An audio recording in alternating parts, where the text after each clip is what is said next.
Hey tennis friends, I'm here in Carlsbad, California at the Park Hyatt Aviara Resort for the Carlsbad Classic. This is an end of the year WTA event and they have a great lineup. So if you're in Southern California, be sure to get online now. Get your tickets this Thanksgiving week. That's right, this is a WTA tournament Thanksgiving week. So I know a lot of you have time off, so come on down, get your tickets, come on down to Carlsbad because they have a great lineup. They poured a brand new court just for this tournament. It has fantastic seating all around. My camera position for center court is in the last row, which also happens to be the second row. All the seating here gives you a close-up view. For this first round match, receiving in the far court is WTA Tour veteran Alexandra Stevenson from the United States. A wild card at this event, she is a former top 20 player. Serving from the near court is Bojana Jovanovski, the number 3 seed from Serbia, who he last saw on groundspass.net at the 2012 Texas Tennis Open.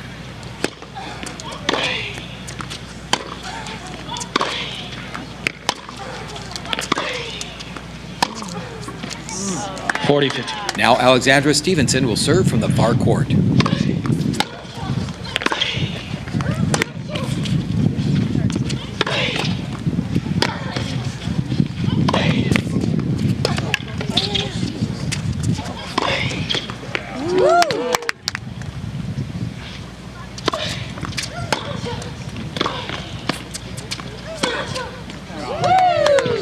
Bojana Jovanovski serving from the far court.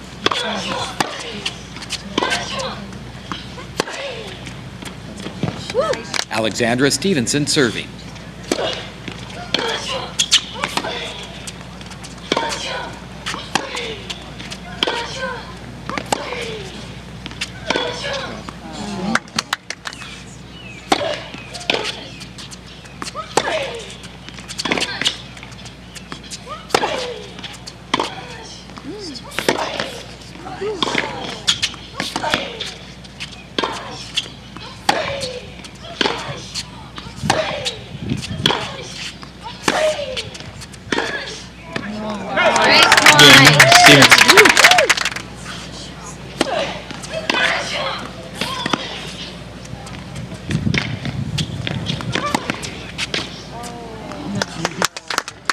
Bojana Jovanovski serving.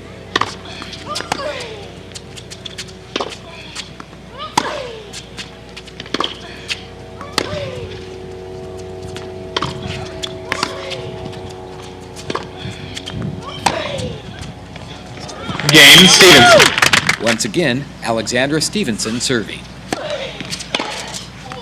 Game, set, and match, Jovanovski.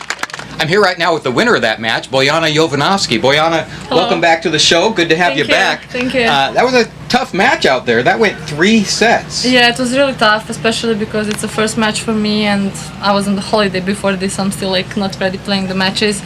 I think she played really good tennis today. She played really aggressive, big serves, so it's not easy to play against that kind of players.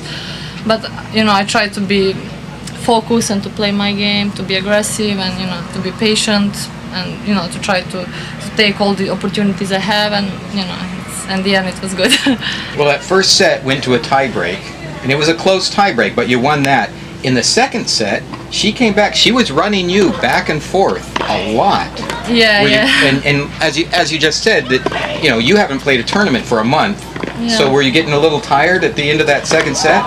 Yeah, I was a little bit tired, and I think I had a lot of opportunities for the break. A few times I had advantage, 40-30, 30-40 on her serve, but I just couldn't take. She always serve a big serve, or she played really amazing points on when I had advantage. So I lost a couple of break points, and then I went a little bit down. So she played really good, I think, second set. Well, in the third set, you were up 4-0, and then she won a game. And on that changeover, she invited her coach out, which I thought was strange because she had just won her first game of the set, and she invited her coach. Did that have any effect on you? Did you think that maybe, because last time she had her coach out, it turned it around in the second set? I just didn't think about that. I was sitting and think about my game, so I was focused how I'm gonna play next game, and that was it. Well, you made it through this round. This tournament is at the end of the year. as far as the calendar is concerned, but it's actually the beginning of the year to start your points for 2016. Yeah, this is like my first tournament after a month, and after this I will go on preparation in Florida. So that's why I make the plan like this to play these tournaments and then to stay in USA for preparation. So this is like kind of a practice tournament for me, not like so important. It's just to have some matches, and I changed my technique a little bit on my forehand, so I'm trying to put that in the game, try to play that in like official match. It's not easy, but I'm still trying to do that. Also I changed a little bit my serve, so this is like kind of a practice for me. I'm not really ready for this tournament. I didn't like practice for this, so I'm just trying to play the best I can. Just trying to make it through. Yeah, to play every point. I'm really relaxed, and I don't expect like some big results here. All right, well, good luck in the next round. Thank you. In this next first round match, receiving in the far court is Nicole Gibbs, the number 5 seed out of Cincinnati, Ohio, who he last saw on groundspass.net 5 years ago. Serving from the near court is Aya Kudryavtseva, a Russian player who he last saw on groundspass.net 4 years ago.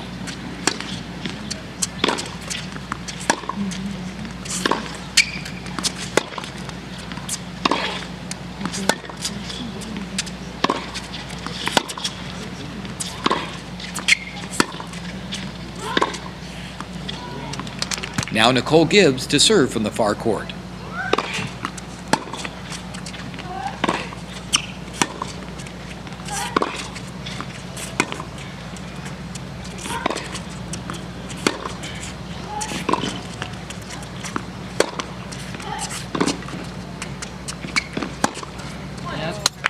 Aya Kudryavtseva to serve from the far court.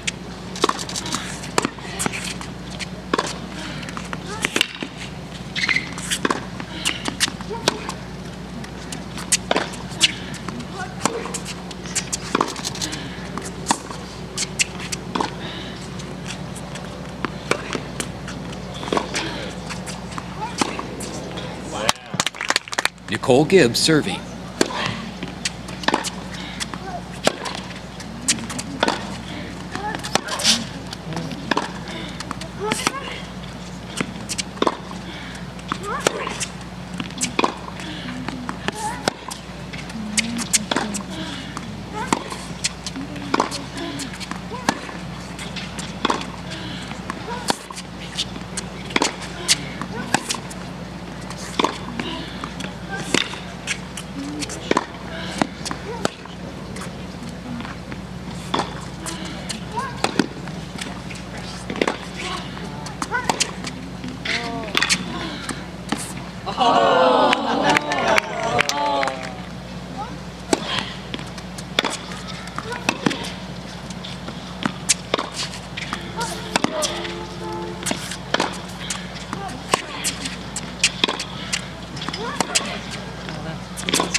Nicole Gibbs serving from the far court.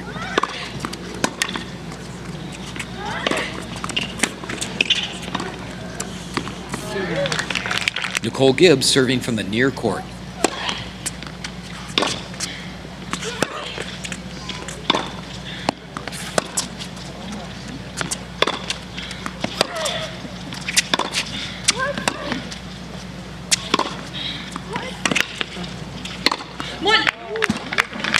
Aya Kudryavtseva serving from the far court.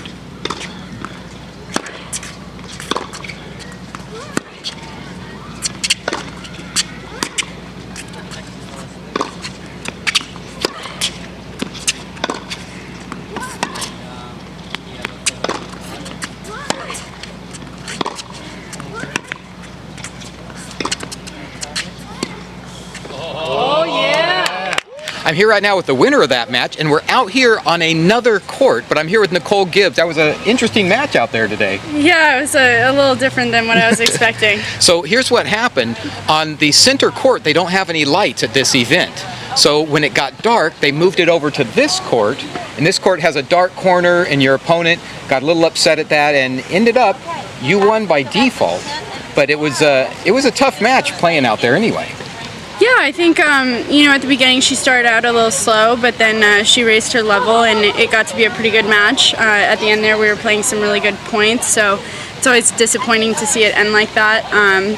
I feel bad for her, but at the same time, we're both out here with the same conditions, and you gotta be professional whenever you can. Well, let's talk about your year. You've had a great year. You've done you've had some mixed results on the WTA circuit. You've done some great ITF stuff, and this year you got to be your highest singles ever. You got to be 84, and then you ended the year at 119. Does that affect you, or is that just part of the arc? Well, first of all, the year's not over, so hopefully I'll be ending the year a little bit above 119. But I mean, it's all part of the process. You can't really control the results. I had, a tough year. I had a few coaches earlier in the year, so not a whole lot of consistency in my team. I just started about 2 months ago with a new coach, Roger Smith in LA, and he's helped me a ton, and I think that's why we've seen a little bit of a spike in my results. Played a little bit better this fall, but mostly I'm just trying to, get through this week and position myself for a really great 2016. Well, I noticed your shoulder out there is pretty taped up. Yeah. Is that an injury thing? Is it protective? What exactly is going on? It's just the end of the year. I think, wear and tear is pretty normal for us, especially in November. I've never played this late into a season before.